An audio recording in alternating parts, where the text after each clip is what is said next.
शान्तिर्भवतु स्वाहा।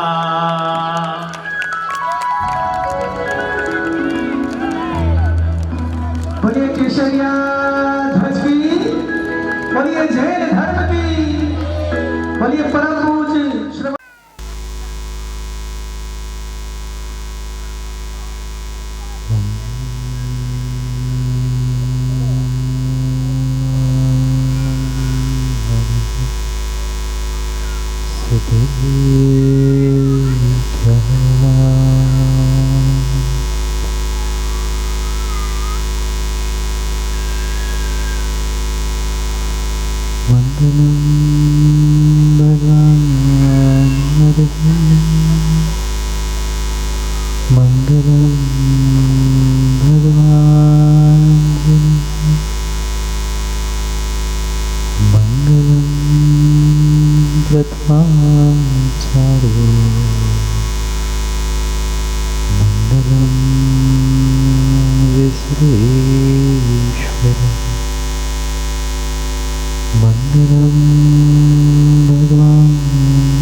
परम सिद्ध भगवान की, 1000 से शांतिनाथ भगवान की, परम पूज्य आचार्य भगवान कुंद कुंद स्वामी की जय, परम पूज्य आचार्य भगवान पट्टाचार्य गुरुवर विशुद्ध सागर जी महाराज की जय, सनातन जैन धर्म की। बोले परम पूज्य श्रीमणाध्यक्ष सुप्रभ सागर जी महाराज की, परम पूज्य श्रीमणाध्यक्ष प्रणत सागर जी महाराज की, पूज्य मुनि संघ की। अंत निर्देश वर्धमान स्वामी के शासन में हमसे विराजते और उनकी यह पावन पीयूष देशना हम सभी के लिए परम उपकारी। अनादिकाल से हमारी इस आत्मा में जो जन्म, जरा और मृत्यु रूपी रोग लगे, उन रोगों का उपशमन करने वाली कोई परम औषधि है तो वह एकमात्र यह जिनवाणी। भव्यात्माओं, जब जीव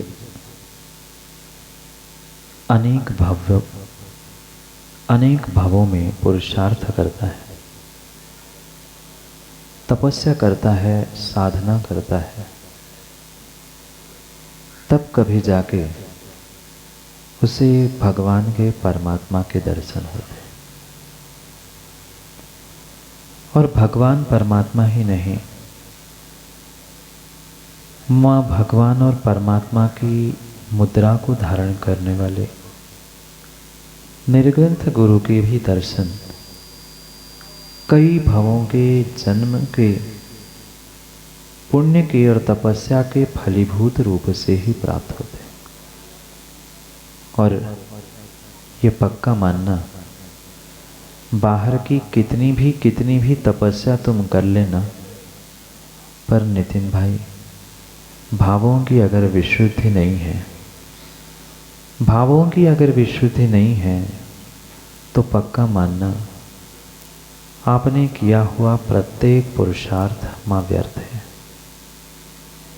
चाहे एक पूजा, चाहे 1 रुपया का दान क्यों ना हो, पर जितनी विशुद्ध भावों से और जितने श्रद्धा समर्पण से जीव कार्य करेगा, वही उसकी अंतरंग तपस्या ही उसे सच्चे देव शास्त्र गुरु के समीप ले जाने के लिए निमित्त बनती।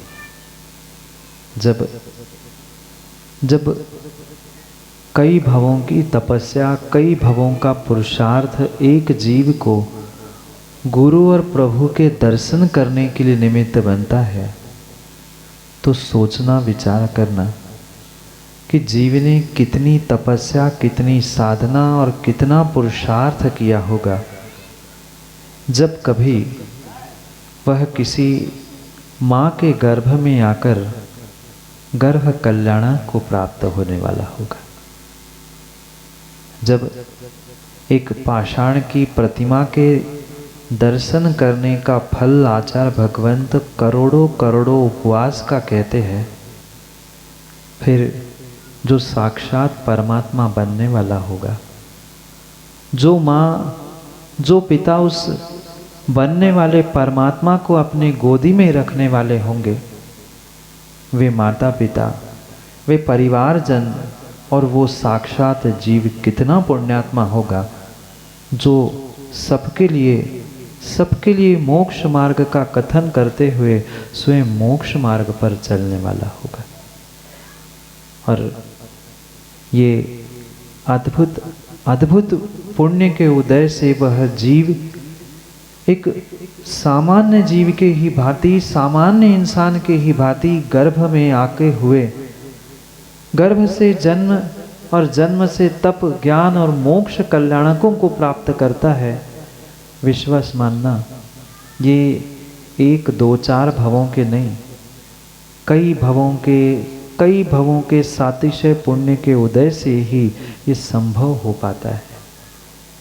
और वह मात्र और मात्र भावों की विशुद्धि के साथ किए जाने वाले क्रिया का ही साक्षात प्रतिफल हुआ करता है।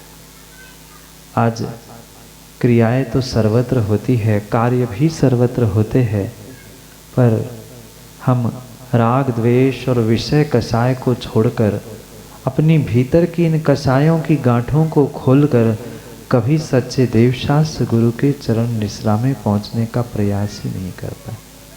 पहुंचे तो भगवान के पास भी पहुंचे, गुरु के पास भी पहुंचे, जिनवाणी भी सुनने का, पढ़ने का प्रयास किया, पर माँ क्या करे, पूर्वाग्रह से ग्रसित होकर जो कषाय की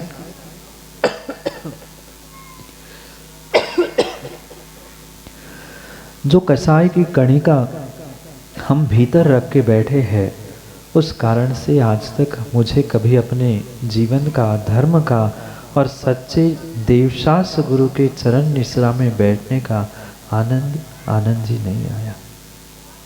पहुँचे पर क्या करें, ऐसे राग द्वेष और विषय कसायों से हम उलझ चुके हैं कि हम अपने आप को, अपने जीवन को सुलझाने का प्रयास ही नहीं कर पाते।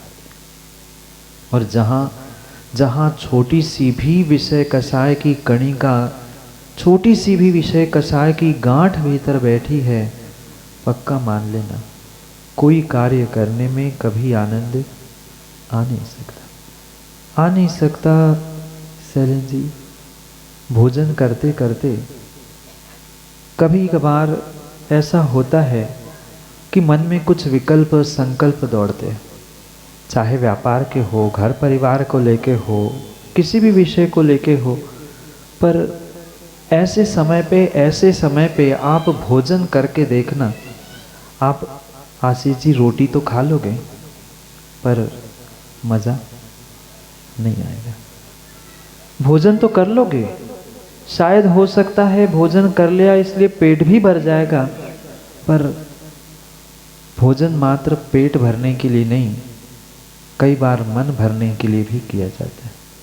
और जब मन से वही भोजन किया जाता है, मन प्रसन्न होता है, तो प्रधान जी रूखी सूखी रोटी भी आनंद देती है। और मन ठीक नहीं है, मन में कोई संकल्प विकल्प और किसी प्रकार की गांठ है, पकवान 56 भोग भी सामने रखे हैं, उसमें स्वाद नहीं आता, उसमें स्वाद नहीं आता। और शायद आज के इंसानों के साथ, आज के मनुष्यों के और आज के श्रावकों के साथ यही विडंबना है। वो धर्म भी कर रहा है, धर्म के कार्य भी कर रहा है, पर प्रत्येक कार्य बेमन कर रहा है, बिना मन के, औपचारिकता के रूप में। अब करना है सो कर रहा है। और ये जब औपचारिकता के रूप में और फॉर्मेलिटी के रूप में और दिखावे के लिए हम धर्म करेंगे, पक्का मानना धर्म करने का, धर्म सभा में बैठने का भी तुम्हें आनंद आ नहीं सकता। एक क्षण, एक मिनट जिस व्यक्ति ने उस आत्मविशुद्धि को प्राप्त कर लिया है, भावों की विशुद्धि को प्राप्त कर लिया है, वो एक मिनट में, एक क्षण में असंख्यात कर्मों की निर्जरा कर लेता है। और रागी द्वेषी कसाई व्यक्ति उतने ही एक मिनट, एक क्षण में असंख्यात कर्मों का विरेंजी आसरो बंध भी कर लेता है। निर्णय मुझे अपने जीवन के लिए अपने आप से, अपने लिए ही करना है कि मैं अपने जीवन में क्या कर रहा हूँ, किसके लिए जीवन जी रहा हूँ। माँ पूजन करते आप लोग? कभी कभी रोज पूजन करते हैं। मैं तो कहता हूँ रोज नहीं, कभी कभी तो की होगी, पर मात्र और मात्र जो क्रियाओं को हम दोहराते आए हैं, उतनी क्रियाओं को करने से कभी कभी श्रावक पर्याय धन्य होने वाली नहीं है, कभी होने वाली नहीं है। ये जड़ से होने वाली जितनी क्रिया है, ये अनादि से की है, पर कुछ हमें हटके भी तो करना है। आज तक कई बार भगवान के गर्भ, जन्म, तप, अनेक कल्याणों को हमने देखा है, पर कभी भाव विभोर होते हुए ये अनुभूत करने का प्रयास किया कि साक्षात मैं सौधर्म बन चुका हूँ, साक्षात मैं कोई पात्र बन चुका हूँ। मैं तो कहता हूँ कोई मुख्य पात्र बनो ना बनो, पर माताओं कम से कम मैं इंद्र बनकर भगवान की आराधना साक्षात वह पंच कल्याण का अनुष्ठान के रूप में कर रहा हूँ, ये भाव भी शायद प्राप्त नहीं कर पाए। वह मात्र एक बार ऐसी भावों की विशुद्धि को वह सौधर्म प्राप्त करता है। उसके पास न कोई त्याग, न कोई तपस्या, न कोई निर्ग्रंथों को दान, मात्र और मात्र माताओं जिनेंद्र भगवान की भक्ति ऐसी जिनेंद्र भगवान की भक्ति निर्मल भावों से वो करता है। ना वस्त्रों का विकल्प, ना भोजन का विकल्प, ना रहने खाने उठने पीटे फोटो तस्वीर, कोई विकल्प नहीं। और जो नितिन भाई निर्विकल्प होकर जिनेंद्र भगवान की भक्ति करता है, पक्का मानना बिगड़े काम भी बन जाते हैं। और जो दुनिया के विकल्प लेकर जीता है, बनते काम भी उसकी जिंदगी में बिगड़ते देखे जाते हैं। पर क्या करें, बानपुर के लोग पंचकल्याण करते करते प्रशांत थक गए हैं। इतने पंचकल्याण हो गए महाराज जी, पता नहीं अगले साल फिर हो जाए, सो हम अगले साल के लिए अभी कमा के इकट्ठा करके रख रहे हैं। प्रशंसा कर रहा हूँ, अगले साल होगा इसलिए बहुत सारे लोग इकट्ठा करके रख रहे हैं कि अगले साल हम बनेंगे। एक पल का तो भरोसा नहीं है, एक पल का तो भरोसा नहीं है। और कल का, परसों का और बरसों का क्या ठिकाना, क्या ठिकाना, क्या ठिकाना। सोच कर विचार करके अपने जीवन के लिए निर्णय कर लेना कि हमें जिनेंद्र भगवान की भक्ति करनी है। जैसी बने जिनेंद्र भगवान की भक्ति, यूं तो जो मंदिर में विराजमान प्रतिमाएं हैं उनकी तो पूजा, उनकी भक्ति, उनकी अर्चना माँ हमेशा हमेशा आप 24 घंटे 12 महीने अपने नगर में कर सकते हैं। पर ध्यान रखना, ये पंच कल्याणकों की अनुष्ठान रूप जो पूजा है, ये मात्र गिने चुने दिनों में ही प्राप्त होती है। हर समय गर्भ, जन्म, तप आदि कल्याणकों की पूजाएं करते हो आप लोग? बोलो हाँ।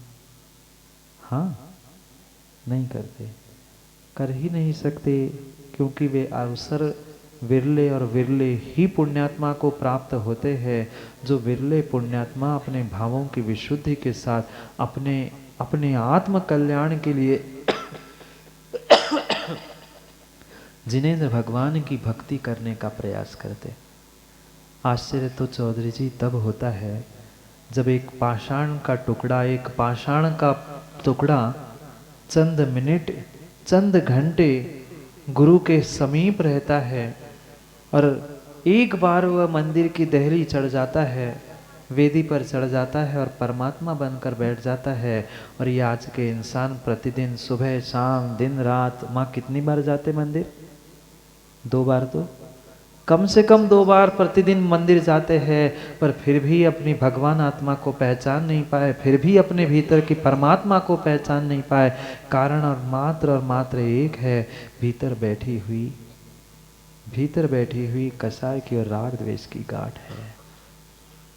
क्या हुआ, एक बार 2 सहेलियां थी। ये सहेलियां नहीं, आपसे बहुत अच्छी सहेलियां थी, और बहुत अच्छी 2 चीटी सहेलियां थी। इंसान नहीं, इंसानों की बात करने से इंसानों में फर्क शायद नहीं पड़ता। 2 चीटियां थी, बहुत अच्छी सहेली थी। कोई अच्छा कार्य करती तो तुरंत दूसरे को बुलाती। और आजकल की सहेलियां अच्छे काम में बुलाएं ना बुलाएं, पर बुराई निंदा करने के लिए, किट्टी पार्टी मनाने के लिए तो सबको बुलाते। पर चीटियां थी, इंसान थी नहीं। क्या करे, आज के इंसानों को बुद्धि ज्यादा हो गई है, और बुद्धि की घमंड की बात क्या बताए। वो समझदार थी, चीटियां थी, हर अच्छे बुरे में एक दूसरे को साथ देना ये उनका पुरुषार्थ रहता था। पर कुछ ऐसा हादसा हुआ, कुछ ऐसी घटना घटी जो दोनों सहेली एक साथ रहती थी, कुछ कारण से एक सहेली को छोड़ के जाना पड़ा। लंबे अंतराल के बाद पुनः वह सहेली एक दूसरे से मिलती है। कौन? 2 चीटियां एक दूसरे से मिलती है, और पहली सहेली दूसरे से पूछती है, क्यों बहन, इतने दिनों इतने महीनों बाद मिले हम, पर तुम तो दिन ब दिन सूखते जा रही हो। मेरे साथ रहती थी तो कितने अच्छे से रहती थी, तो ये तूने क्या कर लिया, तो इतनी कमजोर क्यों हो गई है। और ये मुझे बात समझ में नहीं आई कि महीनों बाद हम मिल रहे हैं, तुम खुश भी नहीं हो रही हो, और ये शरीर भी तुम्हारा दुबला पतला हो गया है, बात क्या है। मैं देख रही हूँ तू तो इस गोदाम में रहती है और यहाँ तो शक्कर के बोरे पड़े, और यूं ही शक्कर हमें पसंद है, और तुम क्यों नहीं शक्कर खा रही हो सकता है उसे भी बीमारी का पता चल गया हो, तो उसने पूछा तुम्हें भी इंसानों जैसा डायबिटीज तो नहीं हुआ? वो चींटी कहती डायबिटीज ये क्या होता है? वो कहती इंसानों में बीमारी देखने के लिए आ रही है, जो मीठे को देखकर मुंह मोड़ते हैं उन्हें तो शरीर की बीमारी होती है, और जो सच्चे देवशास्त्र उनके अनुष्ठान को देखकर मुंह मोड़ते हैं उनके मन में भी डायबिटीज हो जाता है। तुम्हें तो ऐसा कुछ नहीं हुआ? उसने कहा नहीं, पर फिर भी तो शक्कर के बोरों के साथ रह रही है, शक्कर के गोदाम में रह रही है, फिर भी दुबली पतली क्यों? वो बता नहीं पाई, बार बार वो पूछती रही, और जब उसने कहा मैं इतनी दूर से आई हूं, कम से कम भोजन तो खिला दे। वो कहती है चलो चलते हम बोरे के पास। जहां बोरे रखे थे वहां बोरे के पास वो चींटी अपने सहेली को ले जाती है, और शक्कर का दाना उसको भी खिलाने के लिए सामने रखती है, तुम खा लो ये मैं खा लूं। वो भी शक्कर का दाना खाती है, ये भी खाती है। ये तो कहती कितने मीठे दाने का स्वाद है। वो कहती कहाँ मीठे है, मैं तो कई महीनों से कई दिनों से खा रही हूँ, मुझे तो अभी तक शक्कर का दाना मीठा लगा ही नहीं। वो कहती है कैसी बात करती बहन, मैं यही शक्कर का दाना खा रही हूं, मुझे मीठा लग रहा है, तुम्हें क्यों नहीं मीठा लग रहा? वो दूसरा दाना तीसरा दाना वो खाती जाती, उसे तो मीठा लगा, उसे तो मीठा लगा, पर जो वहां रह रही थी उसे तो मीठा लग ही नहीं पाया। अब जो सहेली आई थी उस गोदाम में उस चींटी से मिलने के लिए, वो पूछती है तू बात क्या है, तुम्हें शरीर की कोई बीमारी नहीं है, तुम्हें कुछ समस्या नहीं है, पर तुम्हें शक्कर का दाना मीठा क्यों नहीं लग रहा? वो थोड़ी समझदार थी, ज्ञानी थी। उसने कहा एक काम करना बहन, जो तू जिस मुख से शक्कर के दाने का स्वाद ले रही है, एक काम करना, तू अपना मुख खोल के दिखाना। जैसे उस चींटी ने मुख खोला, वो आई हुई सहेली पूछती है ये तू क्या कर रही है, ये तूने क्या किया?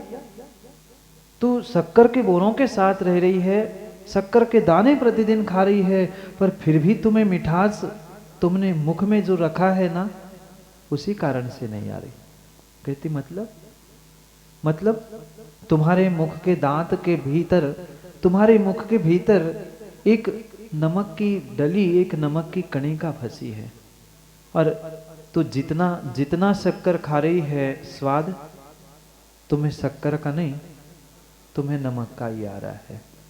शायद आज के तथाकथित धर्मात्माओं के साथ भी यही व्यवस्था हुई है। वे सच्चे देवशास्त्र गुरु के समीप पहुंचते हैं, पर मुख में रखी हुई, भीतर रखी हुई कसाय की नमक की डली के समान स्वाद किसका कल्लू भाई? स्वाद नमक की डली का ही आ रहा है। कितना ही मीठा खाओ, कितना ही मीठा बोलो, कितना ही मीठा समझे, सच्चे देवशास्त्र गुरु के समीप पहुंचकर भी हमें स्वाद माँ बोलो ना, मौन है ना, किसका आ रहा है? नमक की डली का। ऐसे ही कसाय की डली जब तक भीतर बैठी रहेगी, तब तक पक्का मानना तुम्हें धर्म का, जिनवाणी का और सच्चे देवशास्त्र गुरु आदि अनुष्ठानों का कभी सच्चा स्वाद आनंद आ ही नहीं सकता। कभी मुख में रखी हुई, भीतर रखी हुई उस कषाय की कणिका को निकालने का प्रयास तो करो, पर निकलेगी कैसे और निकालेगा कौन? ये बहुत बड़ी समस्या है। आज हर किसी के पास बुद्धि तो है, पर बुद्धिमान कोई बनना नहीं चाहता। बुद्धि नहीं है, ज्ञान नहीं है, जानते सब है, पर क्या करे? बुद्धिमान की जगह हमें बुद्धि का मान ज़्यादा हो गया है सिद्धार्थ, इसलिए हम सत्य को सत्य समझ नहीं पा रहे।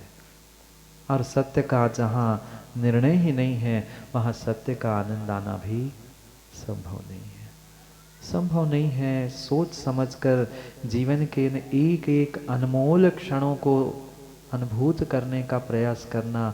बानपुर के ज्ञानियों 25 तारीख तो निकल गई, सोचते रह जाओगे कब 29 और कब काम हो जाएगा पता नहीं चलेगा। जितने दिन बीत गए वो तो अतीत थे, बीत ही गए।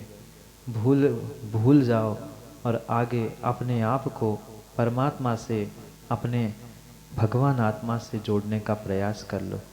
क्योंकि पुनः पुनः ये समय मिले, पुनः पुनः सच्चे देव शास्त्र गुरु की सन्निधि सानिध्य मिले, जरूरी नहीं है, जरूरी नहीं है, जरूरी नहीं है। वे पुण्यात्मा जीव होते हैं, वे पुण्यात्मा जीव होते हैं जो तीर्थंकर बालक को जन्म देते हैं। वो माँ कितनी पुण्यात्मा होगी। माँ, एक सामान्य बालक जब गर्भ में आता है, कितनी देखरेख, कितनी देखरेख उस गर्भवती माँ की होती है। फिर सोच लेना जब तीर्थंकर भगवान किसी माँ के गर्भ में आते होंगे, जिसके गर्भ के शोधन के लिए वह स्वर्गों की दिक् कुमार देवी आके उस बालक को माँ के गर्भ में सुरक्षित करती है। वो क्या दृश्य और क्या उस माता पिता का सौभाग्य होगा।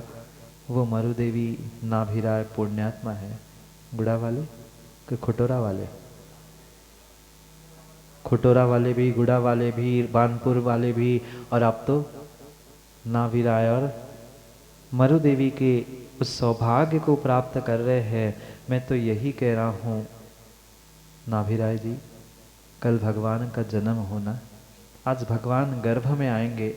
एक क्षण, एक मिनट भी ऐसा आपके भावों की विशुद्धि से रहित ना हो जहाँ आप उसका अनुभव ना कर पाए।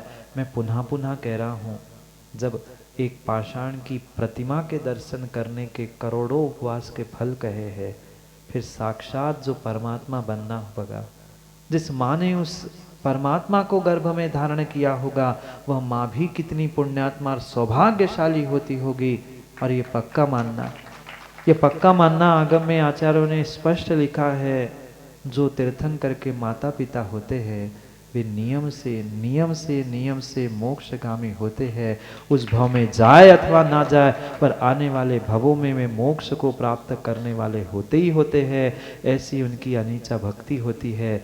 चाहे सौधर्म हो, सची हो, जितने पात्र है वे ध्यान रखना, पुण्य की पात्रता जिसके पास होती है वो ही पात्र बन सकते हैं। धन दौलत की पात्रता तो हजारों लाखों के पास होती है, पर धन दौलत से माँ भक्ति नहीं होती।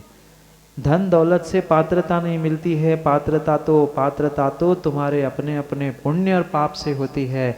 ये ध्यान रखना। लड़ाई झगड़े, कसाय और राग द्वेष के चक्कर में हमने अपने पुण्य को नष्ट किया है। अब मौका है अपने पुण्य को पुनः एक बार जागृत करते हुए उस गर्भ जन्म आदि पंच कल्याणक, और मात्र पंच नहीं, ये बानपुर नगर का पांचवा पंचम पंच कल्याणक है।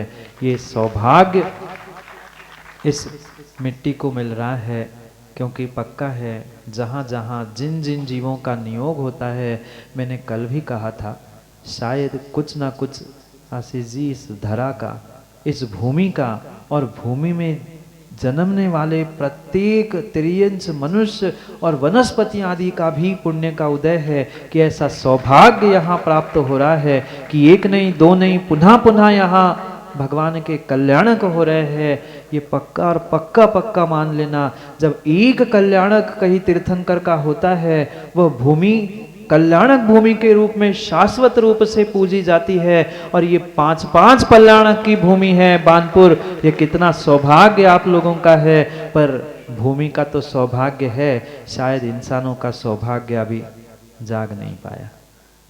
इंसानों का सौभाग्य अभी माताओं जाग नहीं पाया। वो अभी राग द्वेष और कसायों से निकल ही नहीं पाया। भूमि ने तो सौभाग्य प्राप्त कर लिया। कहाँ बनारस जाने वाली प्रतिमा और कहाँ बानपुर में प्रतिष्ठित हो रही है। और बानपुर के इंसान ऐसे है कि वे सोच रहे हैं उनका है इनका है, और मुख में रखी हुई कणिका को फेंक ही नहीं पाए। बाहर से शक्कर के बोरों में रहने से कभी जिंदगी में मिठास नहीं आएगी। वह मिठास लाने के लिए उस शक्कर के दानों को हमें माँ बोलो ना ग्रहण करना होगा, तभी आनंद आएगा। और ये भी ध्यान रखना कि एक बोरा शक्कर खाने से मुंह मीठा नहीं होता। एक बोरा शक्कर खाने से मुंह मीठा नहीं होता प्रधान जी। एक भी कणिका शक्कर की मुख में जाए तो अपने आप मुंह मीठा होता है। जरूरी नहीं है कि हम बहुत बड़े विशेष कुछ बन जाए तो ही आनंद ले पाए। हम जैसे हैं, जितने हैं, वैसा ही अगर सच्चे भावों के साथ आनंद लेने का प्रयास करें तो पक्का मानना। जब कभी अभी महाराज भी कह रहे थे आप बनारस जाओ, बानपुर का नाम नहीं, तब आप प्रतिमाओं को देखो, तब तुम्हें समझ में आएगा भाई, अरे इनका तो पंचकल्याणक, मैंने सौधर, मैंने कुबेर, मैंने अमुक करके उसके गर्भ कल्याणक के संस्कार हमने किए थे, जन्म कल्याणक के संस्कार हमने किए थे। वह पल, वह क्षण याद करना, विचार करना और अपने जीवन में हमें क्या करना और क्या नहीं करना है इसका निर्णय करना है। समय हो गया है, क्या करें। समय के पहले वैसे ही जाड़े के दिन है, ठंड के दिन है, कोई जागता नहीं है और फिर समय हाथ से निकल जाता है, फिर पछताने में ही समय बीत जाता है। पछताने से पहले समझ जाओ, संभल जाओ। पुनः ये धरा वह जन्म देने वाली भूमि, कल्याण की भूमि के रूप में पता नहीं कब कहाँ कैसे होगी, क्योंकि ये तो आप सभी का सातिशय पुण्य का उदय है। पीछे तो बहुत सारे नगरों के लोग लगे थे कि इतनी उत्तुंग विशाल प्रतिमाएं हमारे नगर में प्रतिष्ठित हो, पर पता नहीं वो जैसे बानपुर और बनारस, पटना और बिहार, ये सभी शायद नाम राशि कुछ जुड़ी होगी, पूर्व कर्म का नियोग सबका जुड़ रहा होगा, जिस कारण से ये सौभाग्य आपको मिल रहा है। वह रत्न कुक्षी धारणी माँ, जो उस रत्न को नहीं, रत्नत्रय को धारण करने वाले जीव को धारण करने वाली है। उनके 16 स्वप्न, क्या अद्भुत श्रृंखला है। देखा तो कई बार है माँ, नहीं देखा ना? 16 स्वप्न, उसका फल, सब कुछ देखा, हर बार देखते हैं। पर मोबाइल में आप कोई रील अच्छी लगी तो बासु कितनी बार देखते? कोई रील अच्छी लगी तो पुनः आगे पीछे करके कहीं ना कहीं इधर से उधर पुनः खोजते, और उस रील में लकी तुम हो तो 50 बार देखी जाती है। फिर सोच लेना, हम यही अनुभूत करें कि मात्र भगवान तीर्थंकर के 16 स्वप्न और उसका फल ने, मैं ही अगर तीर्थंकर बनूंगा या मैं उस पात्रता को प्राप्त करूंगा तो मेरे भी जीवन में यही रील रियल लाइफ में आ जाएंगी। क्योंकि आज का जमाना मात्र रील का बन चुका है। रियल लाइफ नहीं, रियल लाइफ में जीने का प्रयास करो। समय बहुत अल्प बचा है, समय बहुत अल्प बचा है। समय पर, समय के लिए हमें समय पे मिलना है। नहीं आओगे ना दोपहर में? कल तो भगवान का जन्म होगा, और जो